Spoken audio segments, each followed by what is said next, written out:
देव प्रतिमा निर्माण विधि। सूत जी बोले, ब्राह्मणों, अब मैं प्रतिमा का शास्त्र सम्मत लक्षण कहता हूँ। उत्तम लक्षणों से रहित प्रतिमा का पूजन नहीं करना चाहिए। पाषाण, काष्ठ, मृत्तिका, रत्न, ताम्र एवं अन्य धातु, इनमें से किसी की भी प्रतिमा बनाई जा सकती है। उनके पूजन से सभी अभिष्ट फल प्राप्त होते हैं। मंदिर के माप के अनुसार शुभ लक्षणों से संपन्न प्रतिमा बनवानी चाहिए। घर में 8 अंगुल से अधिक ऊंची मूर्ति का पूजन नहीं करना चाहिए। देवालय के द्वार की जो ऊंचाई हो उसे 8 भागों में विभक्त कर 3 भाग के माप में पिंडिका तथा 2 भाग के माप में देव प्रतिमा बनाएं। 84 अंगुल 3.5 हाथ की प्रतिमा वृद्धि करने वाली होती है। प्रतिमा के मुख की लंबाई 12 अंगुल होनी चाहिए। मुख के 3 भाग के प्रमाण में चिबुक, ललाट तथा नासिका होनी चाहिए। नासिका के बराबर ही कान और ग्रीवा बनाने चाहिए। नेत्र 2 अंगुल प्रमाण के बनाने चाहिए। नेत्र के मान के तीसरे भाग में आँख की तारिका बनानी चाहिए। तारिका के तृतीय भाग में सुंदर दृष्टि बनानी चाहिए। ललाट, मस्तक तथा ग्रीवा ये तीनों बराबर माप के हों। सिर का विस्तार 32 अंगुल होना चाहिए। नासिका, मुख और ग्रीवा से हृदय एक सीध में होना चाहिए। मूर्ति की जितनी ऊंचाई हो उसके आधे में कटी प्रदेश बनाना चाहिए। दोनों बाहु, जंघा तथा उरु परस्पर समान हों। टखने 4 अंगुल ऊंचे बनाने चाहिए। पैर के अंगूठे 3 अंगुल के हों और उसका विस्तार 6 अंगुल का हो। अंगूठे के बराबर ही तर्जनी होनी चाहिए।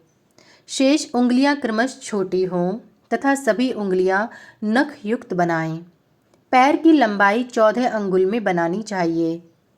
अधर, ओष्ठ, वक्ष स्थल, भ्रू, ललाट, गंड स्थल तथा कपोल भरे पूरे सुडौल, सुंदर तथा मांसल बनाने चाहिए, जिससे प्रतिमा देखने में सुंदर मालूम हो। नेत्र विशाल, फैले हुए तथा लालिमा लिए हुए बनाने चाहिए। इस प्रकार के शुभ लक्षणों से संपन्न प्रतिमा शुभ और पूज्य मानी गई है। प्रतिमा के मस्तक में मुकुट, कंठ में हार, बाहुओं में कटक और अंगद पहनाने चाहिए।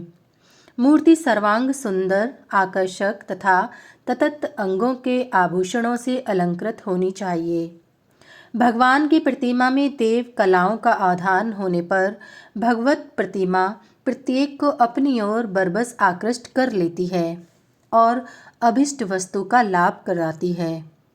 जिसका मुखमंडल दिव्य प्रभा से जगमगा रहा हो, कानों में चित्र विचित्र मणियों के सुंदर कुंडल तथा हाथों में कनक मालाएं और मस्तक पर सुंदर केश सुशोभित हों, ऐसी भक्तों को वर देने वाली स्नेह से परिपूर्ण भगवती की सौम्य कैशोरी प्रतिमा का निर्माण कराएं।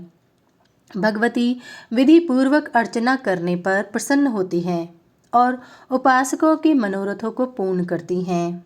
नव ताल 4.5 हाथ की विष्णु की प्रतिमा बनवानी चाहिए। 3 ताल की वासुदेव की, 5 ताल की नरसिंह तथा हयग्रीव की, 8 ताल की नारायण की, 5 ताल की महेश की, 9 ताल की भगवती दुर्गा की, 3 ताल की लक्ष्मी और सरस्वती की तथा 7 ताल की भगवान सूर्य की प्रतिमा बनवाने का विधान है। भगवान की मूर्ति स्थापना तीर्थ, पर्वत, तालाब आदि के समीप करनी चाहिए अथवा नगर के मध्य में जहाँ ब्राह्मणों का समूह हो वहाँ करनी चाहिए। इनमें भी अविमुक्त आदि सिद्ध क्षेत्रों में प्रतिष्ठा करने वाले के पूर्वापर अनंत कुलों का उद्धार हो जाता है। कलयुग में चंदन, अगरू, बिल्व, श्रीपर्णिक तथा पद्म काष्ठ आदि काष्ठों के अभाव में मृण्मयी मूर्ति बनवानी चाहिए।